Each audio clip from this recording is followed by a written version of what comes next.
गौड़ साहब नमस्कार। नमस्कार सर, नमस्कार। कैसे हैं गौड़ साहब? बस सर, आपकी कृपा है सर। आप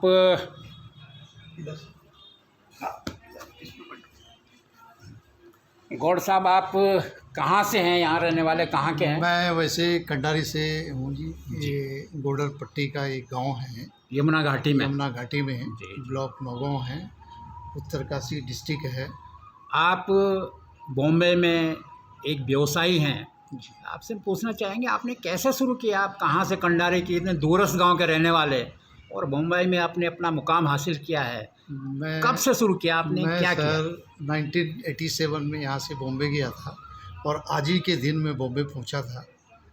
7 सितंबर 1988 को मैं बॉम्बे सुबह दून एक्सप्रेस से पहुँच गए थे हम लोग, और उससे हमने जो है छोटी शुरुआत की थी। और कस्टम क्लियरेंस का एक बिज़नेस होता है जो कि इंपोर्ट एक्सपोर्ट से जुड़ा हुआ है।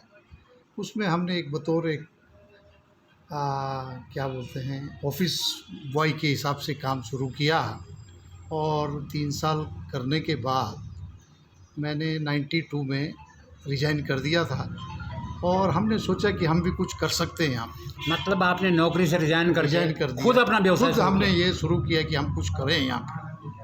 तो मैंने और लोगों को भी कहा भाई हम कुछ कर सकते हैं, तो उन्होंने तो चलो अब काफ़ी लंबा था जी उस टाइम, कोई वहाँ पे हमारा कोई चलो, आपने ब्रॉडफादर तमाम कठिनाइयों के बीच जो जी, होता है, पहाड़ का एक नया लड़का जी, बॉम्बे गया, जी, वहाँ धक्के खाए, फिर खाए। नौकरी की जी सर। और अपना व्यवसाय शुरू किया। 93 में हमने एक टेबल स्पेस पे शुरू किया, और उसको इस समय आप किस मुकाम पे हैं वहाँ? इस टाइम हम अब इस मुकाम पे हैं सर कि हमारे दिल्ली में ऑफिस है, बॉम्बे में ऑफिस है, और हैदराबाद में ऑफिस है। खुद हम लाइसेंस होल्डर हैं, और ठीक है 10-20 लोग हमारे साथ अभी हमसे जुड़े हुए हैं। 30-40 लोगों को हमारे जो हमसे हमारे लाइसेंस से जुड़े हुए हैं वो भी काम कर रहे हैं।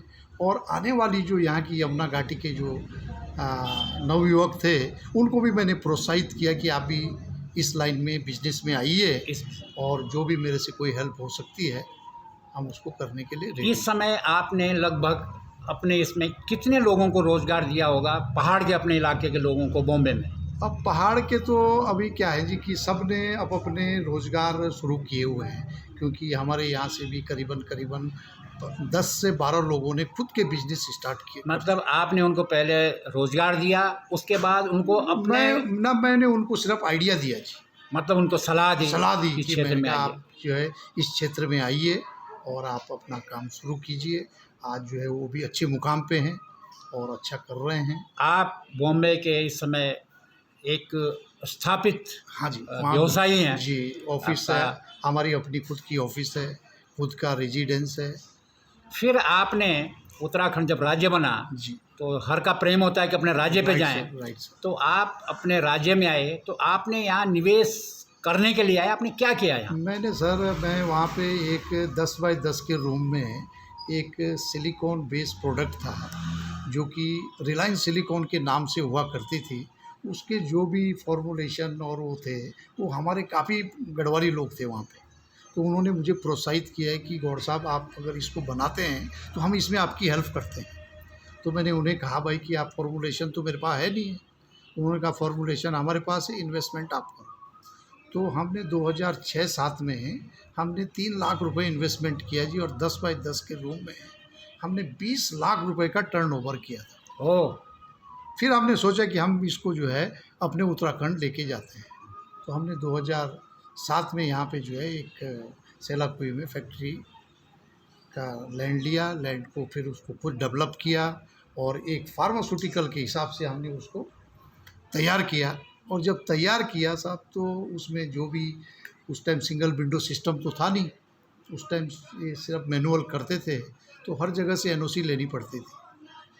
सबसे बड़ी तकलीफ़ तब आई साहब जब हमने अपना बॉम्बे का ना एड्रेस डाल के गांव का एड्रेस डाला, तो जहाँ भी फाइल जाती थी वहाँ पे हर आदमी इस फाइल को साइड कर देता था कि भाई ये पहाड़ी आदमी है, ये कुछ देगा कि नहीं देगा। इस वजह से मतलब आपका उत्तराखंड ओरिजिन होने का आपको नुकसान हुआ। सबसे बड़ा नुकसान हुआ जी। और मैं आपको बता रहा हूँ साहब, फैक्ट्री में हमने 2006-07 में 1.5 करोड़ रुपए खर्च किया है, 10 लाख 15 लाख रुपए का रॉ मटेरियल किया है, पर पॉल्यूशन कंट्रोल बोर्ड ने हमको रेड कैटेगरी में डालने के फार्मास्यूटिकल का। फार्मास्यूटिकल का जो कि ओके। जिसमें कोई रेड का कोई मतलब ही नहीं होता है, उसको जो कि ग्रीन प्रोडक्ट है, उसको इन्होंने रेड कैटेगरी में डाल दिया, जिसके लिए हमको दिल्ली जाना पड़ा। जब एक ग्रीन था, जी। ग्रीन कैटेगरी थी, तो जो पॉल्यूशन कंट्रोल बोर्ड है स्टेट का, जी। उसका क्या था? जब एक ग्रीन था तो वो क्यों नहीं इसको ग्रीन करते थे? क्या कहते थे? पैसा मांगते थे? क्या करते अब ये सब पैसे के उसके हुआ है सब, ये सब पैसे के उससे, क्योंकि हमने तो अंडरटेकिंग तक लिख के दी थी माननीय मुख्यमंत्री जी से, उस टाइम खंडूड़ी जी थे, हमने उनके उस पर भी लिख के दिया था कि अगर रेड कैटेगरी में आएगा तो हम उसी टाइम प्लांट को बंद कर देंगे। पर फिर भी पॉल्यूशन कंट्रोल बोर्ड ने हमको कोई भी वो नहीं किया है, और हमें लास्ट में दिल्ली से 8 महीने बाद एनओसी लानी पड़ी, तब तक हमारी पूरी फाइनेंशियली वो जो है पूरी डगमगा चुकी। मतलब ये बताइए कि जो यहाँ पॉल्यूशन कंट्रोल बोर्ड था, उसने क्या पैसा मांगा आपसे? क्या ऑफर किया? क्यों आप करें? अब ये पैसे की डिमांड थी जी। अब अच्छा, ये पैसे की डिमांड हो सकती नहीं, खुल के बोलिए, खुल के पैसे बोलिए। की डिमांड थी। उत्तराखंड तो पैसे उत्तराखंड के समय भ्रष्टाचार तो था ही जी उस टाइम। कितना पैसा मांग रहे थे आपसे? अब वो उनका कुछ फिक्स था, 1 लाख 2 लाख रुपए। मैंने कहा भाई इतना तो हम दे नहीं सकते, टू बी फ्रैंक। 10-20 हज़ार 50 हज़ार रुपये भी अगर हमसे हो सकता है तो हम दे देंगे, बट वो नहीं हुआ जी। तो उन्होंने इसको ग्रीन को रेड दिखाकर दिल्ली आपको भेज दिया कि जाइए। बिल्कुल सर। और फिर मैं जो रॉ मटेरियल जो वहाँ पे पड़ा हुआ था, 8 महीने बाद हमारी फाइनेंशियली ऐसी कंडीशन हो गई थी कि हमारे जितने भी हमने लोग बाग रखे हुए थे वो सब छोड़ छाड़ के चले गए। रॉ मटेरियल को हमको जो है वो अनाप शनाप में ऐसे ही किसी को देना पड़ा। आज फैक्ट्री हमारी खड़ी है, फैक्ट्री को हमने आज रेंट आउट कर दिया है, जो कि चेन्नई की एक कंपनी है, उसको हमने जो है दे दिया है, और इसके आगे क्या कर सकते हैं। अच्छा, आप उसको चला नहीं पाए? नहीं चला, ब्यूरोक्रेटिक हर्डल के कारण। यस। लेकिन जब आपने उसको किराए पे दिया तो चेन्नई की एक कंपनी बहुत शानदार चला रही है। वो चला रही होगी जी। अभी तो अब मुझे तो अब उससे कुछ आपको तो किराया मिल रहा है, मैंने तो रेंट मिल रहा है अभी। मैं क्या इसमें आपको कितना नुकसान हुआ इस ब्यूरोक्रेटिक हर्डल से? से कम मैं 2010 से लेकर 2017 तक, नहीं भी तो कम से कम 40 से 50 लाख रुपए का मेरा, और जो मेंटली जो हुआ है उसको मैं कुछ बयान नहीं कर सकता। अच्छा, दूसरे में साहब हमने फिर वापस आने की सोचा है। अच्छा, फिर आपने निवेश करने की सोची कि अपने गांव में कि चलो देहरादून से हम सीधे गांव जाते हैं, जो कि मेरी पुश्तैनी लैंड है, 25 से 30 नाली, जो कि मेरे बाप दादा की है, जहाँ पे हमारी, जब गांव में आपको भी मालूम होगा छानियाँ हुआ करती थी, वहाँ पे हमारी छानियाँ हैं, क्यारियाँ हैं। तो वहाँ पे हमने एक दूरस्थ में कोई पेट्रोल पंप नहीं है, कोई फैसिलिटीज़ नहीं है, तो हमारी बिटिया ने, जो कि लड़की है, जो कि देहरादून की पास आउट ही है, उसको मैंने बोलने के बावजूद भी कि बेटा यहाँ पे नहीं हो सकता है, उसके बावजूद भी उसने ये कहा कि भाई यहाँ के लोगों की बड़ी तकलीफ है, या तो नौगों जाना पड़ता है, अपने पहाड़ में कुछ करें। और यहाँ जो गोडर खाटल का जो हमारा ये एरिया है, यहाँ पे लोगों को पेट्रोल और डीजल के लिए बहुत दूर दूर तक जाना पड़ता है। वहाँ जब अगर जेसीबी आप चलाते हैं ना जी गांव में, तो 1500 रुपये में आपको यूटिलिटी बुक करके नौगों जाना पड़ता है, वहाँ से ड्रम भर के फिर जेसीबी में तेल डलवाना पड़ता है। 1 लीटर पेट्रोल के पीछे ब्लैक बाजारी हो रही है, जिसमें 15 से 20 रुपये छोटे मोटे दुकानदार गांव में पेट्रोल बेच रहे हैं। आपने अपने गांव में जी क्या प्रोजेक्ट लगा रहे हैं आप? प्रोजेक्ट तो हमने 2-3 प्रोजेक्ट हमने वहाँ पे किए थे जी। जैसे हमने एक अच्छे शानदार कैटेगरी का हम एक रिजॉर्ट बनाना चाहते थे कि एक अच्छा सा बने वहाँ पे। फिर ये पेट्रोल पंप है, फिर सोलार प्लांट है, और फिर बागवानी का भी हमने वहाँ पे सोचा था कि कुछ ऑर्गेनिक फ्रूट्स वगैरह का, वो भी हमने वहाँ पे सोचा हुआ है। बट यहाँ की मतलब आपने बॉम्बे से पैसा कमा के यहाँ पे आप अपने क्षेत्र में इन्वेस्ट करना चाहते हैं जी ताकि वहाँ के लोगों को रोजगार मिल सके। बिल्कुल साहब, बिल्कुल। आपका जो प्रोजेक्ट है, तमाम प्रोजेक्ट, जी, इसमें कितने लोगों को रोजगार मिल सकता है? आपने कंसीव क्या किया है? अब इसमें हमने वो लगाया था जी, हमने जो बनाया था, इसमें हमने कम से कम 40 से 50 लोगों का रोज़गार किया था।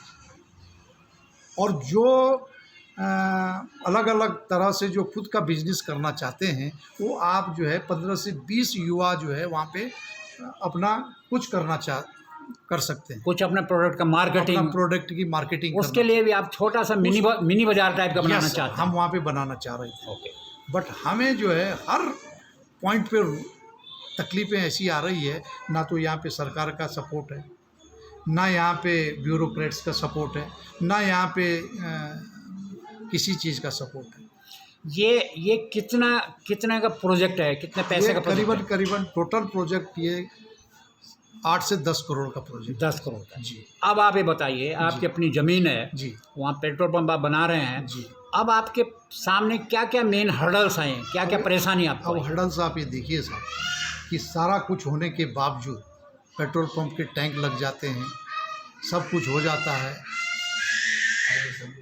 परमिशन मिल जाती है, उसके बाद जो है इसका चालान हो जाता है। तो ये कितनी बड़ी विडंबना है साहब कि ये परमिशन किसने दी? परमिशन हमें एसडीएम ने परमिशन दी है, डीएम ने परमिशन दी है, 6 डिपार्टमेंट ने एनओसी दी है। आपके उसका जितने भी डिपार्टमेंट हैं सब ने हमको एनओसी दी हुई है। आपकी अपनी ज़मीन है, ज़मीन इन हमारी सब चीज़ों के लिए आपको परमिशन मिल चुकी है, जी। डीएम तक से मिल चुकी है। जी, अब क्या हुआ? अब चालान की क्यों हुआ? अब चालानी तो ये अब पटवारी और तहसीलदार की देन है और एसडीएम की। अब उन्होंने किस बेस पे किया कि भाई आप अब जो है इसको गवर्नमेंट लैंड पे बना रहे हैं। तो मैंने कहा भाई गवर्नमेंट लैंड पहले कहाँ थी जब मैं कोरोना काल में बना रहा था इसको, तो इस टाइम आपने क्यों नहीं कहा? आप पहले तो नक्शा देखा होगा पटवारियों ने, बिल्कुल साहब, उसको एनओसी दिया। 14वीं बना के दे रखी है जी। अच्छा, 14वीं में कहीं भी इन्होंने डिक्लेयर नहीं किया हुआ है, देखिए। अच्छा, इसका मतलब जो हर अधिकारी आएगा वो अपने हिसाब से उसको कंसीव करेगा। अब आप बताइए, अब हम कितने अधिकारियों को वो करते रहेंगे जी। अब 2018 में पटवारी जी दूसरे थे, 2019 में दूसरे आ गए, 2021 में दूसरे पटवारी जी आ गए, और दूसरे पटवारी जी 14वीं बनाते हैं वो अगस्त में और चालान करते हैं अक्टूबर में। अब आप बताइए साहब। अच्छा, जबकि पहले वाले पटवारी, तहसीलदार, एसडीएम ने एनओसी दे रखी है। दूसरा वाला आया, उसने चालान कर दिया। हाँ, नहीं, उसने भी एनओसी दी हुई है, उसने भी 14वीं बना रखी है। अच्छा, उसने भी एनओसी दे रखी है। उसने भी एनओसी दे रखी है। हाँ, और वही चालान करता है। अच्छा, तहसीलदार के आया, उसने चालान कर दिया। तहसीलदार और पटवारी, मतलब ये निवेशक जिनके लिए हमारी सरकार करोड़ों रुपए खर्च कर रही है, विदेशों से निवेशक बुला रहे हैं और वो अपना माल मत्था खा के वापस भाग रहे हैं, और जो बेचारा यहाँ का एक एक पैसा जोड़ के बॉम्बे में काम किया, अपना घर में, अपने खेतों में अपना प्रोजेक्ट लगा रहे हैं, उसके लिए हर्डल्स हैं। ये हर्डल्स। मैं अभी 3 महीने पहले मैं प्रेमचंद अग्रवाल जी से मैंने बॉम्बे से अपॉइंटमेंट ली। फाइनेंस मिनिस्टर जो यहाँ के फाइनेंस मिनिस्टर हैं, मैंने कहा जी मुझे मिलना है और मुझे टाइम दीजिए। आपने बताया होगा मैं व्यवसायी हूँ, मैं 10 करोड़ का निवेश कर रहा हूँ। जी जी जी। जब मैं निवेश के तौर पे मुझे बुलाया गया कि आप 4:30 बजे विधानसभा में इस रूम में आ जाइए, तो मैं 4:30 बजे मैं 4 बजे पहुँच गया था। तो 4 बजे पहुंचने के बावजूद वहाँ पे मिस्टर नेगी हैं जो इनके सचिव हैं और कपलियाल जी हैं, उन्होंने बेचारों ने हमें बिठाया वहाँ पे, पर मान्यवर 5:30 बजे आए।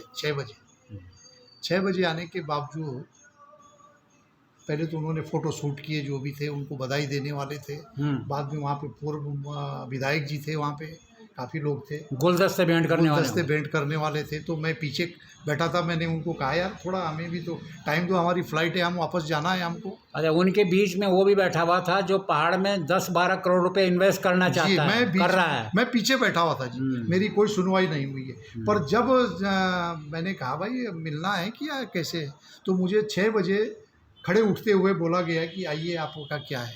तो मैंने कहा जी मैं एक इन्वेस्टर हूँ। तो मुझे बोलते हैं आप इन्वेस्ट करना चाहते हैं? मैंने कहा जी हाँ। तो मुझे सीधा जो सचिव हैं उनके, उनको बोलते हैं कि इनका देख लो ज़रा। सचिव मतलब पीए उनका, जो पीए हैं उनको हाँ। बोला कि इनको देखो ज़रा जो क्या क्लर्क होता है। जो क्लर्क होता है, पीए जो नेगी जी थे बेचारे, हाँ। उनको बोला और थपलियाल जी को कि ज़रा देखो क्या है। बस अपने आप जो है सिर्फ 2 मिनट का मुझे टाइम दिया, जो कि मैं बॉम्बे से आया था। तो मैं निकल गया जी, फिर क्या करता। वो हजारों लोगों के उसके जुगाड़ में होंगे ना, कैसे नौकरियां देनी है उनको। फिर वो वहाँ से सीधे निकल गए कि नहीं नहीं मुझे सीएम हाउस जाना है और मैं निकल रहा हूँ। मैंने कहा जी कोई बात नहीं, ठीक है सर। तो ये यहाँ की स्थिति है साहब। तो मैं कैसे, अभी मैं बॉम्बे में रहता हूँ, मेरे साथ गुजराती है, महाराष्ट्र मराठी हैं, मारवाड़ी लोग हैं, वो हमसे पूछते हैं कि कैसे है वहाँ पे इन्वेस्टमेंट का क्या वो है। तो अब हम उनको कैसे यहाँ के लिए प्रोत्साहित करें सर, जब हमें ही तकलीफ़ आ रही है। क्योंकि मुझे लोगों ने कहा है कि यार गौड़ साहब आपका पहला प्रोजेक्ट भी फेल हो गया है, दूसरा भी आप जो है अभी क्या है, तो आप हमें बोल रहे हैं कि आप इन्वेस्टमेंट करो। तो मतलब आपने खून पसीना बहा जी, के बॉम्बे में जो पैसा किया है, एक एक रुपया इकट्ठा करके सर, उत्तराखंड में आके पहला प्रोजेक्ट आपका फेल किया है बिल्कुल ब्यूरोक्रेटिक हर्डल ने। बिल्कुल सर। और दूसरा जो प्रोजेक्ट आप कर रहे हैं गांव में, अपने गांव में, अपने खेत में, जी। उसमें भी तरह तरह के जी, मतलब भ्रष्टाचारी कह सकते हैं, और वही जब तो आपके सर, नोसिस है उसके लिए खड़े हैं। बिल्कुल सर। आपका बॉम्बे में क्या आपका प्रवासियों का कोई संगठन है? यस सर, हमारा प्रवासी संगठन है। हमारी एक तो हमारी अपनी रवाई जौनपुर जौनसार बाबर की एक हमने वो बना रखी है, जो कि हम गेट टुगेदर टाइप का हम हर साल उसको वो करते हैं। जैसे यहाँ माघ मरोज बनाते हैं, हम अपने वेशभूषा के साथ में बॉम्बे में ये रवाई जौनपुर जौनसार बाबर के जो भी हम लोग हैं, हम इकट्ठे होते हैं वहाँ पे। आपको देखते हुए जी क्या और व्यवसायी जो हैं, जी अच्छे जो व्यवसायी हैं, जी। वो यहाँ आना चाहते हैं या आपकी कहानी सुन के उनके होश उड़ गए, उनने कहा उत्तराखंड नहीं जाना? राइट सर, वो आना तो चाहते हैं हर आदमी, पर यहाँ की तकलीफ़ देख के और हमारी तकलीफ़ देख के वो लोग पीछे मुड़ जाते हैं। मतलब आपने जी। आपने अपनी व्यथा, आपकी व्यथा सबको पता चल गई होगी व्यथा तो चली कि होगी। ये हालत है, जी हाँ। इन्होंने करोड़ों रुपए कमाया और वहाँ डंप हो गए, जी। वहाँ की ब्यूरोक्रेटिक और भ्रष्टाचारी बिल्कुल सर। के कारण, जी। तो बेचारे नर्वस होंगे। जी। तो आपको क्या लगता है जो हमारी सरकार जो है इन्वेस्टर मीट करती है ये बाहर के, ये क्या है? ये सब ढकोसले हैं जी, मैं तो यही कहूँगा। 2018 में इन्वेस्टमेंट समिट किया था, जिसमें मुझे लगता है कि करोड़ों रुपए बहा दिए गए, खर्च कर दिए गए होंगे। उसमें भी हमने पार्टिसिपेट किया था और माननीय मुख्यमंत्री जी श्री त्रिवेंद्र रावत जी थे।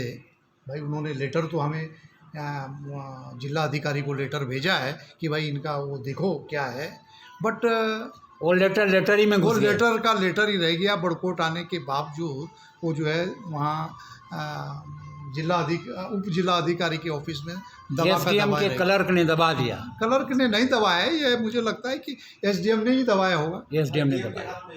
ये तो सारा अब आप क्या उम्मीद करते हैं, क्या मुख्यमंत्री से आपकी उम्मीद है या कुछ आप मिलना चाहते हैं, आपका संगठन मिलना चाहता है, बात करना चाहता है, नहीं, क्या करना? हमारा एक संगठन और भी है जी, अभी जो इंटरप्रेनर के नाम से हमने बनाया था मुंबई में, और अभी जो है उसको देवभूमि चैम्बर ऑफ कॉमर्स के नाम से रजिस्टर्ड हुआ है।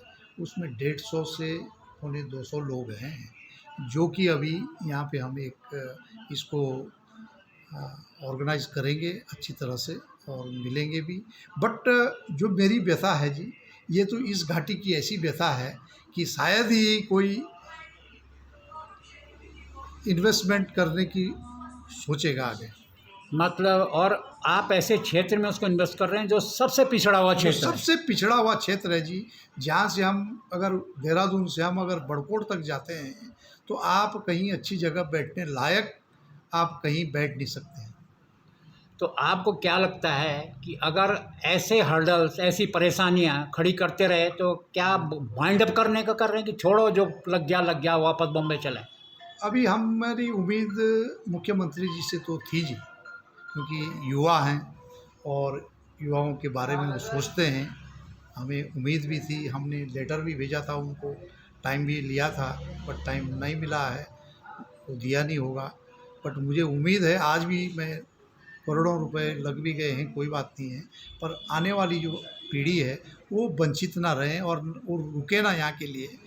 इसलिए मैं मुख्यमंत्री जी से आग्रह करूँगा कि आप जो है ज़रूर हमारे प्रवासियों की तरफ जो है इन्वेस्टर तो आएंगे, राजस्थान से आएंगे, पंजाब से आएंगे, हरियाणा से आएंगे, पर वो ज़्यादा दिन यहाँ टिक नहीं पाएंगे।